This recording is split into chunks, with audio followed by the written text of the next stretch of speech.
Hello guys, welcome to our channel Sino stories. இன்னைக்கான நிகழ்வு auto டிரைவரான Senthil அப்படின்றவருக்கு நடந்த அமானுஷமான ரொம்பவே திகிலான நிகழ்வை பற்றி தான் இன்னைக்கான வீடியோவில் பார்க்க போகிறோம். ஆட்டோ ஸ்டாண்ட்லேருந்து வீட்டுக்கு போகலாம் அப்படின்னு சொல்லிட்டு அன்னைக்கான வேலையெல்லாம் முடிச்சுட்டு செந்தில் கிளம்பியிருக்காரு. போகிற வழியில் ஒரு பொண்ணு லிஃப்ட் கேட்டிருக்காங்க. லிஃப்ட் கேட்ட பொண்ணு இவங்களோட வீட்டுக்கு போகிற வழியில தான் அவங்களோட அட்ரஸும் சொல்லியிருக்காங்க.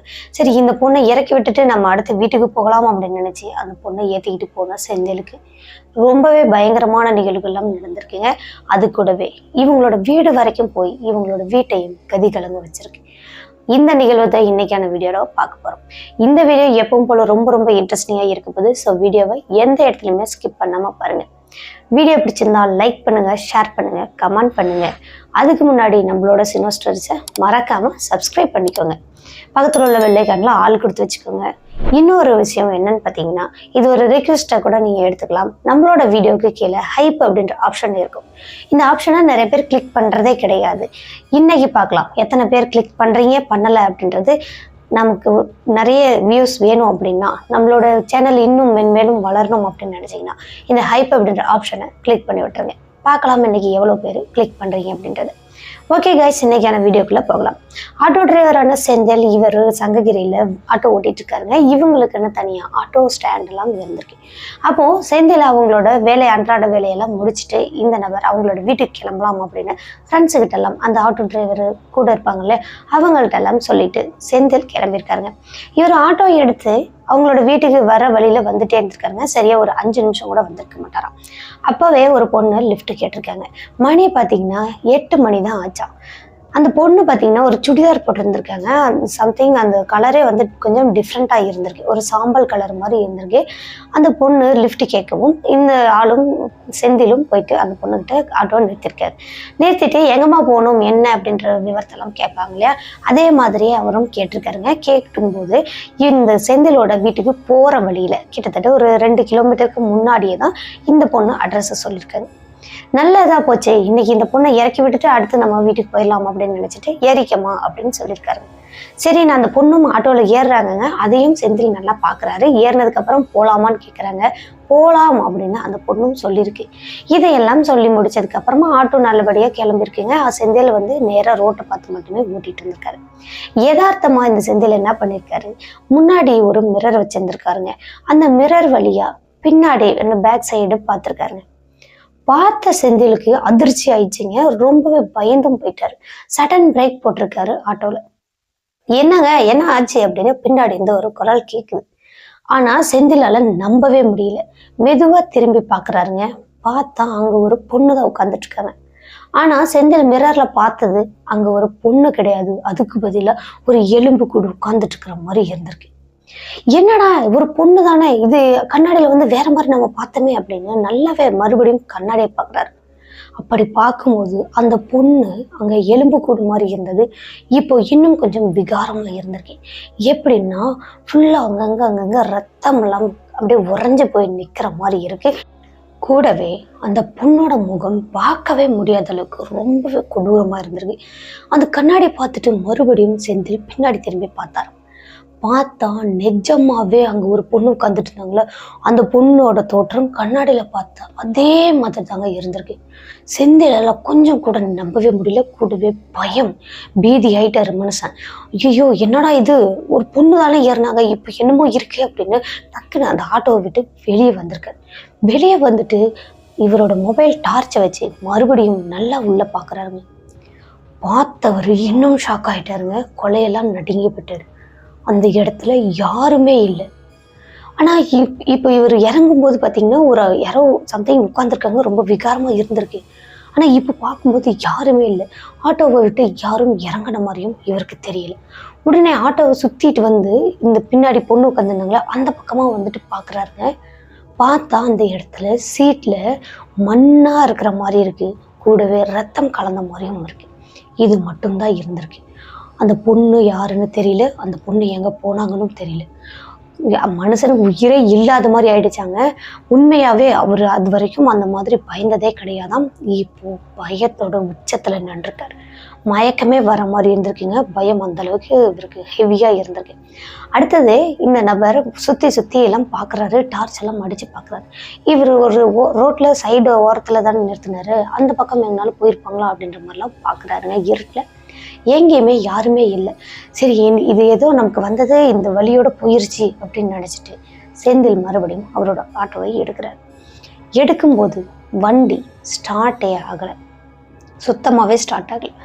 என்னடா வண்டி நல்லபடியா நாம தானே சடன் பிரேக் போட்டு நிறுத்தணும், இப்போ வண்டி ஸ்டார்ட்டே ஆகலை, என்னன்னு தெரியலையே அப்படின்னு இந்த நபர் அவருக்கு தெரிஞ்ச வேலைகள் எல்லாம் பார்த்தோம். அதுக்கப்புறமா வண்டியை எடுக்கிறார். எடுத்துட்டு இந்த மொபைல் டார்ச் வந்து ஆன்லேயே தாங்க வச்சுருந்துருக்காரு. அடுத்தது இவர் நேராக அவங்களோட வீட்டுக்கு போகிறாரு. இது வரைக்கும் அந்த அளவுக்கு ஸ்பீடாக போகவே மாட்டாராம், ஃபுல் ஸ்பீடாக போயிருக்காரு. வழியில் யாரை நிறுத்தினாலும் நம்ம நிற்கவே கூடாது அப்படின்னு ஸ்பீடாக போயிட்டு இருந்திருக்காரு. சரியா 2 கிலோமீட்டர் போனதுக்கு அப்புறமா மீண்டும் ஒரு பொண்ணு லிஃப்ட் கேட்குறாங்க. அந்த பொண்ணு அதே பொண்ணு தாங்க ஃபர்ஸ்ட் ஒருத்தருக்கு லிஃப்ட் கொடுத்தாரு பார்த்தீங்களா, அதே பொண்ணோட தோற்றம் தான், சேம் அதே சுடிதார் தான். இவருக்கு கன்ஃபியூஸ் கூடவே பயம், கை கால்லாம் நடுங்கிட்டு இருக்கு அந்த பொண்ணை தூரத்துல பார்க்கும்போதே. இப்போ இந்த சைட்ல போனாதானே அந்த பொண்ணை நம்ம ஏத்தணும் அப்படின்னு கொஞ்சமா நடு ரோட்ல நகர்ந்து வந்து அதுக்கப்புறமா போறாருங்க. இப்போ அந்த பொண்ணை நம்ம ஏத்த தேவையில்லை அப்படின்னு நினைச்சிட்டு சரியா இவர் நகர்ந்து போறதையும் அந்த பொண்ணு பார்த்துருப்பாங்க போலங்க, அந்த சம்திங் உருவம் பார்த்துருக்குங்க. இவர் நகர்ந்து போனதும் ஒரே ஒரு பாய்ச்சல்ல காலை எடுத்து வைக்கிற மாதிரி ஒரே தாண்டல அந்த ஆட்டோ போகிற அளவுக்கு நடு ரோட்ல போய் நின்றுருக்குங்க. அப்பவும் அந்த ஆட்டோவுக்கு லிஃப்ட் கேட்குற மாதிரி கையை காட்டியிருக்கு. இப்போ உள்ளங்கால்ல இருந்து உச்சந்தால வரைக்கும் ஃபுல்லா பயத்துல இருக்காரு, உடம்பெல்லாம் சிலிர்த்து போயிருக்கிறாரு, பயத்துல இருக்கிறாரு. இவர் லிஃப்ட் கொடுப்பாரா? கண்டிப்பா கிடையாது. இப்போ நடு ரோட்டுக்கு வந்துச்சே என்னடா பண்றது அப்படின்னு கொஞ்சம் அந்த உருவத்தை தாண்டி ஓவர்டேக் பண்ணி போயிடலாம் அப்படின்னு கொஞ்சம் தாண்டியும் போயிட்டாரு. போனதுக்கு அப்புறமா தான் செந்திலுக்கு உயிரே வந்த மாதிரி இருக்கு. அப்பாடா நம்ம எப்படியும் ஏத்திட்டு வரல, நல்ல வேலை நம்ம உயிர் தப்பிச்சுண்டா அப்படின்னு நினைச்சிட்டு செந்தில் மேற்கொண்டு போக ஆரம்பிச்சிருக்காரு. அப்போ நல்லபடியா அவங்களோட வீடு வரைக்கும் போயிட்டாருங்க. வீட்டு பக்கத்துல வரும்போது அவங்களோடது வந்து வாடகை வீடு தானாங்களாம். அப்போ லைன் வீடுன்னு சொல்லுவாங்கல்ல, ஒரு காம்பவுண்டுக்குள்ள ஒரு 4 வீடு 5 வீடு ஒட்டி இருக்கணும், அந்த மாதிரியான வீடு தான் செந்திலோட வீடாம். அப்போ அந்த காம்பவுண்ட்ல அந்த கேட் ஓப்பன் பண்ணிட்டு ஆட்டோ உள்ள கொண்டு போய் நிறுத்திட்டு இவங்களோட வீட்டு கதவை போய் தட்டுறாரு.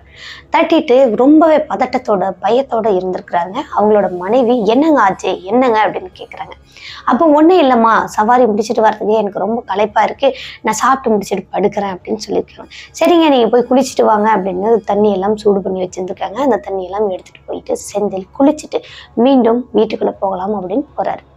இப்போ போகும்போது ஆட்டோவுக்கு பக்கத்துலேயே யாரோ நிற்கிற மாதிரியான ஒரு ஃபீல் செந்திலுக்கு வந்திருக்கு.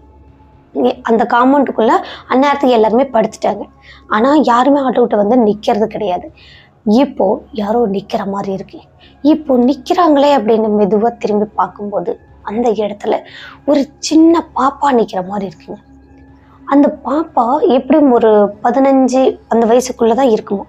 அந்த பாப்பா வந்து நின்றுட்டு இருக்காங்க. அங்கிள் இங்க வாங்க அப்படின்னு கூப்பிடுற மாதிரியும் வந்திருக்கு.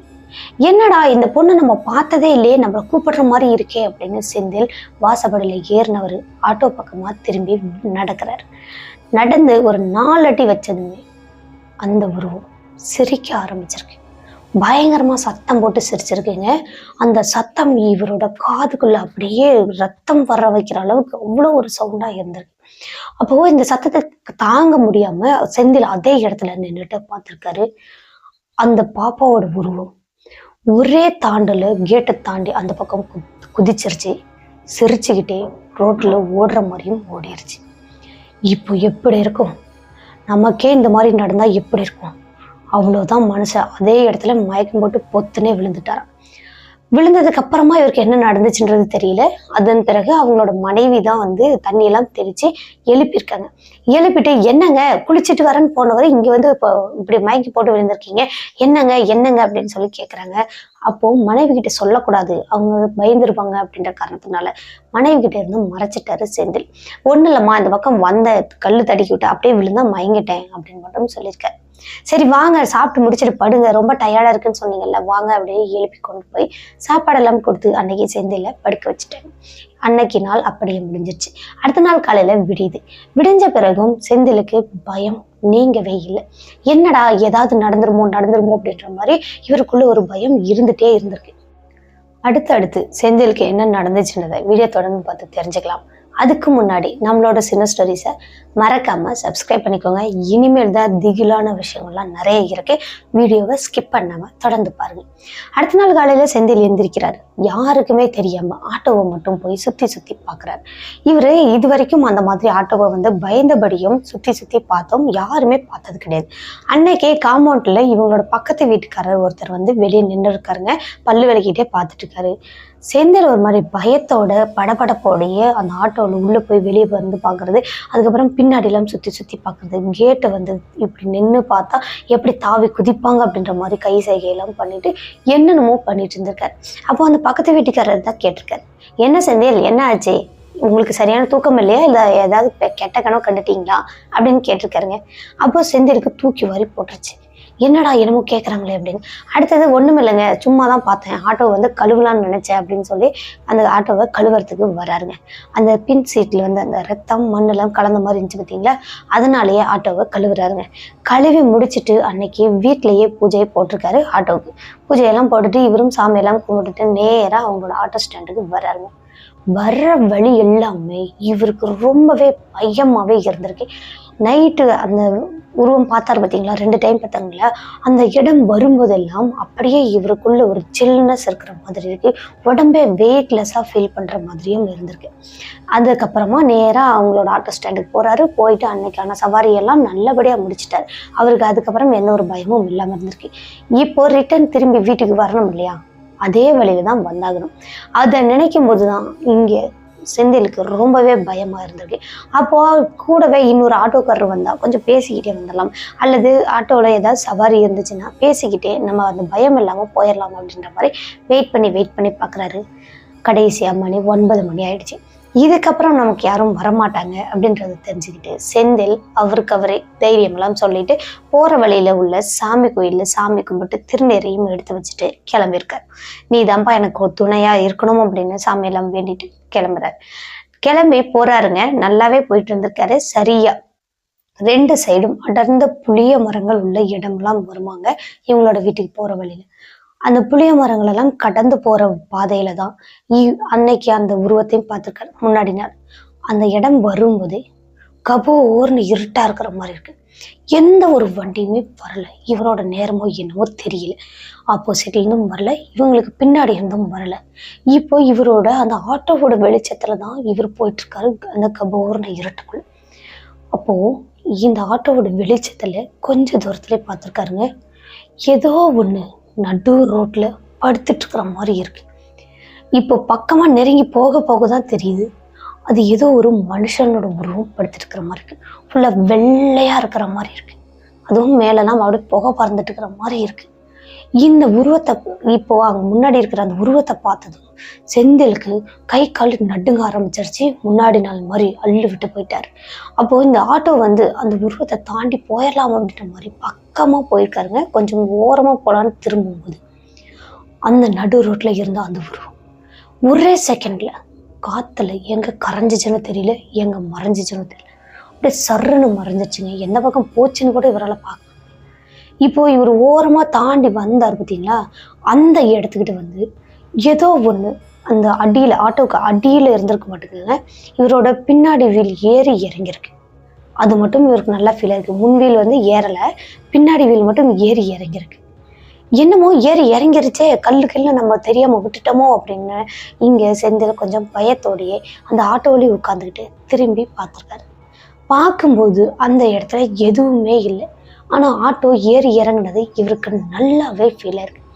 இந்த பின்னாடிலாம் திரும்பிட்டு டக்குன்னு நேரா திரும்பி வண்டி ஓட்டலான்னு ஓட்டும்போது அப்படியே மரத்துல இருந்து பொத்துன்னு ஒரு உருவம் விழுந்திருக்குங்க. அந்த உருவம் ஃபுல்லா கண்ணை கரையேர்னு இருக்குங்க. அது ஒரு பொண்ணோட உருவம் மாதிரி இருக்கு, ஆனா கண்ணங்கரையேர்னு இருக்கு. இப்படி விழுந்ததும் அதை பார்த்தவருக்கு உயிரே இல்லாத மாதிரி ஆயிடுச்சு. நெஞ்செல்லாம் பட படன்னு அடிச்சுக்குது. என்ன பண்றது ஏது பண்றதுன்னு புரியாம மனுஷன் தவிச்சு போயிட்டாரு. அடுத்தது ஹெல்ப்புக்கு யாராவது வருவாங்களா அப்படின்றதெல்லாம் பார்த்துட்டு யாருமே வராதனால ஆட்டோவை விட்டு இறங்கவே இல்லை. ஆட்டோவை ஸ்டார்ட் பண்ணி போய்கிட்டே இருந்திருக்காரு. எந்த உருவம் இடையில வந்தாலும் நம்ம நிறுத்தக்கூடாது அப்படின்னு அந்த ஆட்டோ எடுத்து போகும்போது அந்த கருப்பான உருவம் அப்படியே மறைஞ்ச மாதிரி மறைஞ்சிச்சு. அடுத்து இவர் போகவே கொஞ்சம் தூரம் வரைக்கும் போனதுக்கு அப்புறமா தான் இவருக்கு இன்னொரு யோசனை, பின்னாடி எதுவும் மறுபடியும் வருதா, என்ன ஏதுன்னு பார்க்கலாம் அப்படின்னு சொல்லிட்டு இப்போ திரும்பி பார்க்கலான்னு பார்க்குறாருங்க. பார்த்தா அது வேற எங்கேயுமே இல்லைங்க, ஆட்டோவுக்கு மேலேயே இருக்கிற மாதிரி இருக்கு. அந்த கருப்பான புகை மாதிரி அப்படியே வெளிஞ்சு ஓடுற மாதிரி இருந்திருக்கு அந்த ஆட்டோவுக்கு மேல இருந்து. அவ்வளோதான், இவர் எவ்வளோதான் பயந்தாருன்னே இல்லையாங்க, ஸ்பீடா வீடு போய் சேர்ந்தே ஆகணும் அப்படின்ட்டு நேரா வீட்டுக்கு போயிட்டாருங்க. வீட்டுக்கு போனதுக்கு அப்புறமா தான் கொஞ்சம் தைரியம் வந்திருக்கு, இதுக்கப்புறம் நமக்கு எதுவும் நடக்காது, நம்ம வீட்டுக்கு வந்துட்டோம் அப்படின்னு. அடுத்துக்கு அந்த காம்பவுண்டுக்குள்ள ஆட்டோல நிறுத்திட்டு வீட்டுக்கு வாசப்படி வரைக்கும் வேகமா ஓடி இருக்காருங்க. அந்த ஆட்டோல இருந்து எதுவுமே எடுக்கல, சாவி செல்லு எதுவுமே எடுக்காம வேகமா வாசப்படியில போய் நின்றுதான் திரும்பி பார்த்தா அந்த ஆட்டோக்கு மேல எதுவுமே இல்லை. அதுக்கு பதிலா இவரோட ஆட்டோ மட்டும் ஆன்ல இருக்கிற மாதிரி இருக்கு. அது அவர் தான் சாவி எடுக்காம போயிட்டாரு. அப்போ வந்து ஆட்டோவை ஆஃப் பண்ணிட்டு செல்லெல்லாம் எடுத்துட்டு போகலாம் அப்படின்னு தைரியத்தை வர வச்சுட்டு வந்துட்டு ஆட்டோவை ஆஃப் பண்ணிட்டு செல்லை கையில எடுத்துக்கிட்டு திரும்புறாரு. முகத்துக்கு நேரா ஒரு உருவம் வந்து நிற்கும். அந்த உருவம் ரொம்பவே விகாரமா ரொம்ப கொடூரமா இருந்திருக்கு. பார்த்தவர் கத்துன்னு கத்திருக்காருங்க. இவரு அப்படியே பயங்கரமா சத்தம் போட்டு கத்துனதுல பக்கத்து வீட்டுக்காரங்களே லைட் ஆன் பண்ணிட்டு வெளியே வந்திருக்காங்க. இவங்களோட மனைவியும் வந்துட்டாங்க. என்னங்க என்ன ஆச்சு, ஏன் கத்துறீங்க, என்ன ஆச்சு அப்படின்னு சொல்லிட்டு இவங்களோட மனைவி கேட்குறாங்க. இப்போ பக்கத்து வீட்டுல உள்ளவங்களாம் என்னாச்சு செந்தில், என்னாச்சுன்ட்டு ஓடி வர்றாங்க. வந்துட்டு என்ன அப்படின்னு கேட்குறாங்க. ஒன்றும் இல்லை, நான் ஏதோ பார்த்து பயந்த மாதிரி இருந்துச்சு, அதனாலதான் கத்திட்டேன், எல்லாரும் அமைதியா போய் படுத்து தூங்குங்க அப்படின்ற மாதிரி செந்தில் சொல்லிட்டார். இது எத்தனை நாளைக்கு இவர் மறைக்க முடியும் அப்படின்றது அவருக்கு தெரியல. ஆனா இன்னைக்கும் மறைச்சிட்டும் வீட்டுக்குள்ள போறாருங்க. போயிட்டு அன்னைக்கு குளிக்கவும் இல்லை, சாப்பிடவும் இல்லை, போயிட்டு படுத்தவர் ஏதோ யோசனையோடைய முணுமுணுத்துக்கிட்டே படுத்திருந்திருக்காரு. இதை இவங்களோட மனைவி பார்த்துட்டாங்க. என்னங்க முணுமுணுத்துட்டே இருக்கிறீங்க, என்ன நடந்துச்சு அப்படின்னு கேட்குறாங்க. 2 நாள் நடந்த அத்தனை விஷயங்களையும் அப்படியே சொல்லிட்டார். சொன்னதுக்கு அப்புறமா இவங்களோட மனைவி பயந்து நடுங்கிட்டாங்களாங்க. என்னங்க சொல்றீங்க, இப்படிலாம் நடந்துச்சா அப்படின்னு. நடந்த விஷயங்கள் எல்லாத்தையுமே செந்தில் சொல்லி முடிக்கிறதுக்குள்ளேயுமே இவங்களோட வீட்டில் இன்னொரு பயங்கரமான நிகழ்வு நடக்குது. என்ன நடக்குதுன்னு பார்த்தீங்கன்னா, இவங்க 2 பேருமே பேசிட்டு இருக்கும்போதே வெளியே இருந்து ஏதோ ஒரு பொண்ணு அழுகிற மாதிரியான குரல் கேட்குது. அந்த அழுகை சத்தம் இவங்க 2 பேத்துக்கு நல்லா தெளிவாக கேட்டிருக்குங்க. ஒரு பொண்ணு அழுகுறாங்க, அப்படியே ஏதோ ஒரு கொடுமை பண்ணி அந்த பொண்ணு அழுதா எப்படி இருக்கும் அந்த மாதிரி அழுதுகிட்டே இருந்திருக்காங்க. இந்த சத்தம் எங்கேருந்து கேட்குதுன்னு தெரியலையே, நம்ம பக்கத்து வீட்டுல இருந்து கேட்குதா இல்லை எதிர்த்து வீட்டுல இருந்து கேட்குதா, எங்கேருந்து கேட்குதுன்னு தெரியலையே அப்படின்னு செந்திலோட மனைவி கொஞ்சம் குழப்பமாயிட்டாங்க. செந்திலும் கொஞ்சம் பயந்து போயிட்டாரு. திடீர்னு இந்த சத்தம் கேட்குது இல்லையா, ஆனால் மணியை பார்த்தீங்கன்னா எப்படியும் 10 மணிக்குள்ளதான் ஆகுது, அதனால மனுஷங்களா தான் இருக்குமோ அப்படின்ற மாதிரி யோசனை பண்ணிக்கிட்டே 2 பேருமே கவனிச்சுட்டே இருந்திருக்காங்க. அழுதுகிட்டே இருந்த உருவம் சட்டுன்னு பயங்கரமா கத்துன்னு கத்திருக்கேன். வெளியே வா சீக்கிரமா வெளியே வா அப்படின்னு கத்துன்னு கத்திருக்கீங்க. இந்த சத்தம் ரொம்ப விகாரமா இருந்திருக்கேன். நார்மல் மனுஷனோட குரல் மாதிரி கிடையாதான், அதுக்கு பதிலாக வேற ஏதோ ஒரு வாய்ஸா இருந்திருக்கு. இந்த சத்தத்தை கேட்ட 2 பேருமே ஒட்டமெல்லாம் அப்படியே சிலிர்த்து போயிடுச்சோம், நல்லாவே பயந்து போயிட்டாங்க. அடுத்தது 2 பேருமே உட்காந்து தைரியத்தோட பார்த்துட்டே இருக்காங்க. வேகமா கதவை இடிச்சா எப்படி இருக்கும் அந்த மாதிரியும் ஒரு சத்தம் கேட்குது. பட்டார் கதவை யாரோ இடிக்கிற மாதிரியான சத்தம். இந்த சத்தத்தை கேட்டுட்டு அவங்களோட மனைவி நிஜமாலுமே கத்த ஆரம்பிச்சிட்டாங்களா, நல்லாவே பயந்துட்டாங்களா. செந்தில் தான் கொஞ்சம் தைரியம் சொல்லி கையை இறுக்கி பிடிச்சி, ஒண்ணுமில்லை, சத்தம் போடாத, அமைதியா இரு, விடிகிற வரைக்கும் அமைதியா இரு அப்படின்ற மாதிரி சொல்லியிருக்காங்க. ஆனா அவங்களோட மனைவியால தைரியமே இருக்கவே முடியல. இப்போ அவங்களோட மனைவி நேரம் என்ன பண்றாங்கன்னா, அவங்களோட வீட்டுல விளக்கெல்லாம் பற்ற வச்சு சாமி கும்பிட ஆரம்பிச்சிருக்காங்க. இங்க சாமி கும்பிட ஆரம்பிச்ச கொஞ்ச நேரத்துல இருந்து வெளியே இன்னும் பயங்கரமான சத்தங்கள்லாம் கேட்குது. ஓட்டு மேல கல்லை எடுத்து அடிக்கிறதும், வீட்டு மேல எதையோ இடிக்கிற மாதிரியான சத்தமும் அதிகமா கேட்க ஆரம்பிச்சிருச்சு.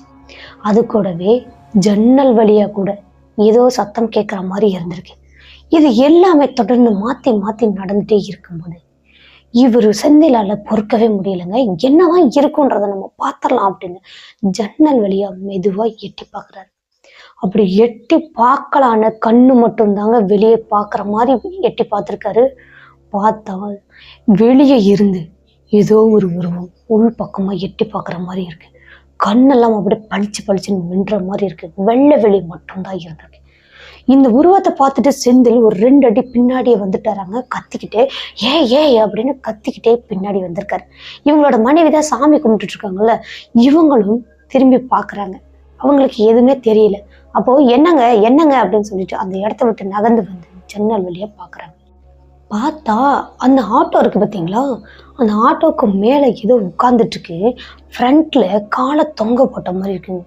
அந்த காலு ஆட்டோ அங்கே மேலே உட்காந்துட்டு இருக்கிற உருவத்தோட காலு கீழே தரை வரைக்கும் இருந்திருக்குங்க. எவ்வளோ பெரிய காலு! அதோட கண் அப்படியே பளிச்சுன்னு வெள்ளையா மின்றதை பார்த்துட்டு இவங்களோட மனைவியும் பயந்து போய் ஜன்னலை டம்முன்னு சாத்திட்டு வேக வேகமாக ஓடி வந்து உட்காந்துக்கிட்டாங்க. இப்போ செந்தில் என்னடி ஆச்சே, நீயும் பாத்தியா அப்படின்னு கேட்குறாரு.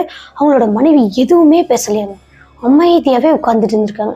கொஞ்ச நேரத்துக்கு முன்னாடி சாமியெல்லாம் கும்பிட்டு இருந்தாங்க இல்லையா, ஆனால் இப்போ அவங்க கட்டில் மேலே உட்கார்ந்தவங்க தான் எதுவுமே பேசாமலே இருந்திருக்காங்க. என்னம்மா எதுவுமே பேச மாட்டேற, என்ன ஆச்சு அப்படின்னு கேட்குறாங்க. எதுவுமே பேசாத பார்த்துட்டு ஏய் அமைதியாக படுறி அப்படின்னு ஒரு மிரட்டிருக்காங்க. அப்போது அவங்களோட மனைவியும் அமைதியாக படுத்துட்டாங்க. எந்த ஒரு பிரச்சனையுமே பண்ணல, படுத்துட்டாங்க. நல்லா படுத்து தூங்க ஆரம்பிச்சதுக்கு அப்புறமா செந்தில் கொஞ்சம் ரிலாக்ஸ் ஆயிருக்காருங்க. அந்த சத்தங்களும் எதுவுமே இல்லாமல் இருந்திருக்கு. அப்போது செந்தில் என்ன நினச்சிட்டாருன்னா, மனைவி தூங்கிட்டு இருக்கிறாங்க, நாமளும் கொஞ்சம் நேரம் படுத்து தூங்கலாம், அந்த சத்தங்கள் எதுவுமே இல்லை அப்படின்னு சொல்லிட்டு அன்னைக்கு படுத்து தூங்கியிருக்காருங்க. நல்லா தூங்கிட்டாராங்க. மணி என்ன ஒரு மணி இருக்குமாங்க.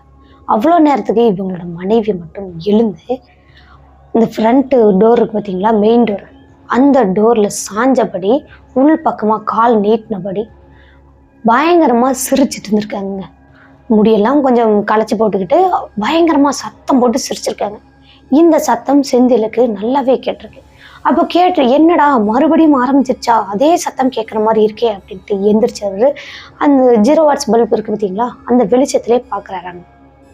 பார்த்தா அந்த சத்தம் போடுறது வேற யாரும் இல்லை, அவங்களோட மனைவி தான். ஏன் என்னாடி பண்ணிட்டு இருக்கிற, இந்நேரத்துக்கு எழுந்து உட்காந்துட்டு சிரிச்சிட்டு இருக்கிற, என்னாடி அப்படின்னு பதறி போயிட்டு பக்கத்துல போறாராம். டேய் பக்கத்துல வராத, என் பக்கத்துல நீ வரக்கூடாது அப்படின்னு மிரட்டி இருக்காங்க. இவங்க இந்த செந்திலுக்கு ஒண்ணுமே புரியல. என்னாடி பேசிட்டு இருக்க, நான் தாண்டி அப்படின்றாரு. நீதான் என் பக்கத்துல வரக்கூடாது அப்படின்னு அவங்களோட மனைவி செந்திலையே மிரட்டியிருக்காங்க. அதையெல்லாம் பொருட்படுத்தாம பக்கத்துல நெருங்கி வராருங்க. அப்போ பயங்கரமா கோபப்பட்ட அவங்களோட மனைவி செந்தில கழுத்தை நெரிக்க ஆரம்பிச்சிருக்காங்க. அவங்களோட கையை விளக்கவே முடியலையாம். செந்திலால ஃபுல்லா டைட்டா பிடிச்சிட்டாங்க. இப்போ இவருக்கு குரலே வெளியே வராத அளவுக்கு ஃபுல் டைட்டா பிடிச்சிருக்கும் போது ஏய் என்னாடி பண்ற அப்படின்னு இவரோட ஃபுல் ஸ்ட்ரென்த்தையும் யூஸ் பண்ணி கன்னத்துல அரைஞ்சிருக்காருங்க. அரைஞ்சதுக்கு அப்புறமா தான் செந்திலோட கழுத்துல இருந்து கை அப்படி டக்குன்னு விலகிருச்சு. செந்தில் பொத்துன்னு விழுந்துட்டாரு. ஏய் என்னடி பண்ணிட்டு இருக்கிற அப்படின்னு எழுந்துட்டு அவங்களோட மனைவியை பார்த்து கேட்குறாங்க.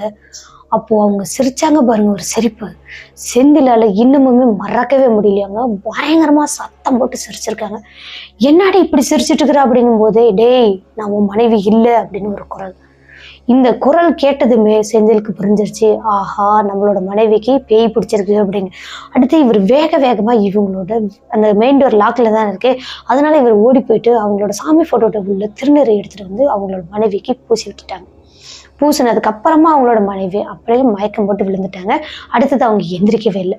இப்போ செந்தில் விடியவே அமைதியாவே உட்காந்துட்டு இருந்திருக்காங்க. யாராவது ஹெல்ப் பண்ணுவாங்களா அப்படின்னு. ஒரு வழியா விடிஞ்சிருச்சு. விடிஞ்சதுக்கு அப்புறமா பக்கத்து வீட்டுக்காரங்க அக்கம் பக்கம் உள்ளவங்களை எல்லாம் கூப்பிட்டு இந்த மாதிரி தான் நைட்டு நடந்துச்சு, ஆல்ரெடி இந்த மாதிரி தான் நடந்துச்சு, எனக்கு யாராவது ஹெல்ப் பண்ணுங்க அப்படின்ற மாதிரி அழுதுருக்காரு. அப்போது அங்கே பக்கத்தில் உள்ளவங்க எல்லாம் என்ன சொல்லியிருக்காங்கன்னா, உள்ளூர்லேயே ஒரு பூசாரி ஒன்று சொல்லியிருக்காங்க. அவர் வந்து இந்த பயந்து போன குழந்தைகளுக்கு பாடம் போட்டு அதை சரி பண்ணுறது, தாயத்து கட்டுறது, இந்த மாதிரியான விஷயங்கள் எல்லாம் செய்வாராம். இந்த பேய் ஓட்டுறது, அந்த பூஜை பண்ணுறது எல்லாத்தையுமே செய்வாராம். அவரை கூட்டிட்டு வந்து நீ ஏதாவது பூஜை பண்ணுப்பா சரியாயிரும் அப்படின்ற மாதிரி ஐடியா கொடுத்துருக்காங்க. அப்போ அக்கம் பக்கத்துல உள்ளவங்களே அந்த பூசாரியை ரெடி பண்ணி கூட்டிட்டு வந்திருக்காங்க. இவங்களோட மனைவி வீட்டுல படுத்துட்டு இருக்கும் போதே அவரும் வந்தாச்சு. வந்ததுக்கு அப்புறமா இவங்களோட மனைவியை பாக்குறாங்க. பார்த்ததுமே கண்டுபிடிச்சிட்டாரு, இந்த பொண்ணுக்கு ஒரு ஆன்மா இருக்கு உடம்புக்குள்ள அப்படின்றதையும் சொல்லிட்டாரு. சொன்னதுக்கப்புறமா எலுமிச்சை பழத்தை எல்லாம் அப்படியே ஃபுல்லாக மந்திரிச்சு அந்த பொண்ணோட தலையில் வச்சு ஒரு அடி அடிச்சாங்களாங்க. அப்படியே பயங்கரமாக வீச்சுன்னு கத்த ஆரம்பிச்சிருச்சா. ஏய் என்னை விட்டுரு நான் போயிடுறேன், என்னை விட்டுரு நான் போயிடுறேன் அப்படின்னு பயங்கரமாக கத்துன்னு கத்திருக்கு. அது வரைக்கும் படுத்துட்டு இருந்த பொண்ணு இப்போ எழுந்து பயங்கரமா மல்லு கட்டிட்டு வெளியே ஓடுறதுக்கே பார்த்துருக்கு. ஆனா அந்த பூசாரி விடவே இல்லையாங்க. முடிய பிடிச்சி இழுத்து உட்கார வச்சுட்டு எதுக்காக வந்த, என்ன ஏது அப்படின்றதெல்லாம் கேட்குறாங்க. கேட்கும்போது இந்த பொண்ணு வந்துட்டு இந்த ஃபர்ஸ்ட் ஒரு இடத்துல பார்த்தாங்க இல்லையா, அந்த இடத்துல ஆக்சிடென்ட் ஆகி இறந்து போன பொண்ணு தான் நாட்டுக்கு. அந்த பொண்ணோட நிறைவேறாத ஆசைகள் கூடவே அந்த பொண்ணு வந்து அல்ப வயசுல இறந்ததுனால தான் அந்த இடத்துலயே ஆன்மாவா சுத்திட்டு இருந்திருக்கு. இந்த பொண்ணோட மீதி வாழ்க்கையை வாழணும் அப்படின்னா இந்த பொண்ணுக்கு ஏதாவது ஒரு உடம்பு தேவை இல்லையா, அதனாலதான் யாரையாவது வருவாங்களா, பயந்த மாதிரி இருக்கிறாங்க அப்படின்னா அவங்கள வந்து நான் பிடிச்சிக்குவேன் அப்படின்ற மாதிரிலாம் சொல்லியிருக்கேன்.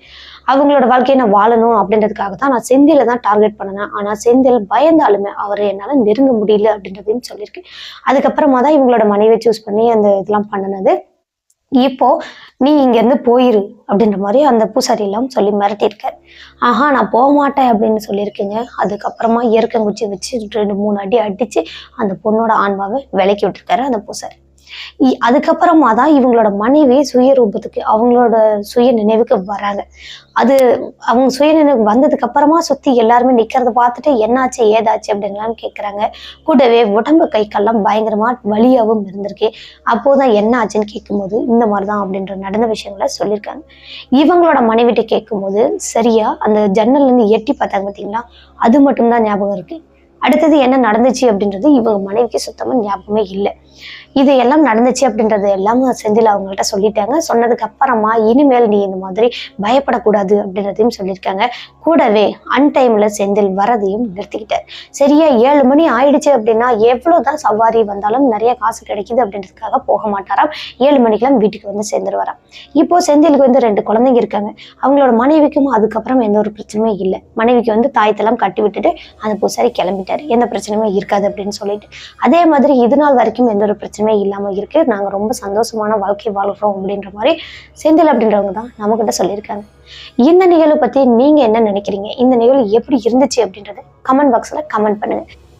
ஓகே கைஸ், இது மாதிரியான தொடர்ந்து ரியல் லைஃப் கோஸ்ட் இன்சிடென்ட், ரொம்ப இன்ட்ரெஸ்டிங்கான கோஸ்ட் ஸ்டோரியெல்லாம் கேட்கணும் அப்படின்னா நம்மளோட சினோ ஸ்டோரிஸை மறக்காமல் சப்ஸ்கிரைப் பண்ணிக்கோங்க. பக்கத்தில் உள்ள பெல் ஐக்கானில் ஆள் கொடுத்து வச்சுக்கோங்க. அது மட்டும் இல்லை, உங்களோட வாழ்க்கையிலோ அல்லது உங்கள் ஃப்ரெண்ட்ஸ் அண்ட் ரிலேட்டிவ்ல யாருக்காவது இது மாதிரியான திகிலான அனுபவங்கள், ரொம்பவே இன்ட்ரெஸ்டிங்கான த்ரில்லிங் அனுபவங்கள் இருக்குது அப்படின்னா அதை நம்மளோட சேனலில் வீடியோவாக பார்க்கணும்னு நீங்கள் ஆசைப்பட்றீங்கன்னா என்னோட வாட்ஸ்அப் நம்பருக்கு நீங்கள் வாய்ஸ் நோட்டாக சென்ட் பண்ணிக்கலாம். கண்டிப்பாக அந்த நிகழ்வு நம்மளோட சேனலில் வீடியோவாக பார்க்க முடியும். ஓகே கைஸ், மீண்டும் ஒரு திகிலான ஹாரரான ரொம்பவே இன்ட்ரெஸ்டிங்கான ரியல் லைஃப் கோஸ்ட் இன்சிடென்ட்டோட அடுத்த எபிசோட்ல சந்திக்கிற வரைக்கும் உங்களிடமிருந்து விடைபெறுவது உங்கள் சினோ ஸ்டோரிஸில் நான் உமா. டாடா பாய்.